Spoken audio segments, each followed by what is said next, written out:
अभी चुनाव आया है तो मैंने सुना अमित शाह जी ने कहा कि हम बांग्लादेशी घुसपैठियों को भगाएंगे। ये हिंदुस्तान के चुनाव में भाजपा वाले हिंदुस्तान का नाम कम लेते हैं, पाकिस्तान का नाम ज्यादा लेते हैं, बांग्लादेश का नाम ज्यादा लेते हैं। अच्छा, मैं आपसे पूछ रहा हूँ, कह रहे बांग्लादेश के घुसपैठियों को हम भगाएंगे। अरे भैया, नागपुर से बांग्लादेश की सीमा लगती है क्या? बताओ भैया, जोर से बताओ हमें, लगती है क्या बांग्लादेश की सीमा? मुंबई से लगती है क्या बांग्लादेश की सीमा?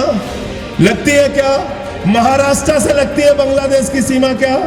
छत्तीसगढ़ लगती है, मध्य प्रदेश लगता है, बांग्लादेश तो नहीं लगता। नहीं लगता ना। 10 साल से किसकी सरकार है केंद्र में? मोदी जी की। बांग्लादेश की सीमा किससे लगती है? असम से लगती है, त्रिपुरा से लगती है। केंद्र में भी बीजेपी की सरकार, असम में भी बीजेपी की सरकार, त्रिपुरा में भी बीजेपी की सरकार। मुझे जरा बताओ, जब बॉर्डर की सुरक्षा मोदी जी आपके पास है, अमित शाह जी आपके पास है, तो बांग्लादेश से मुंबई और नागपुर कोई बांग्लादेशी कैसे आता है? इसका जवाब दो, इसका हिसाब दो, मैं आपसे पूछना चाहता हूं। और कह रहे बांग्लादेशी घुसपैठियों को भगाएंगे। तो मैंने कहा 10 साल से यहाँ पे ओबामा की सरकार थी कि ट्रंप की सरकार थी? 10 साल से किसने रोका था तुमको? क्यों नहीं भगाया बांग्लादेशी घुसपैठियों को? चुनाव में तुमको बांग्लादेशी घुसपैठिया याद आता है। अब मोदी जी जब बांग्लादेश के 50 साल पूरे हो जाते हैं, शेख हसीना जी उनको बुलाती है, शरद पवार जी को नहीं बुलाती, उद्धव ठाकरे जी को नहीं बुलाती, अरविंद केजरीवाल को भी नहीं बुलाती। वो बुलाती हैं नरेंद्र मोदी जी को। नरेंद्र मोदी जी वहां जाते हैं तो कहते हैं, मैंने बांग्लादेश की आजादी में जेल काटी है। बोला था, मैं बांग्लादेश की आजादी का योद्धा हूं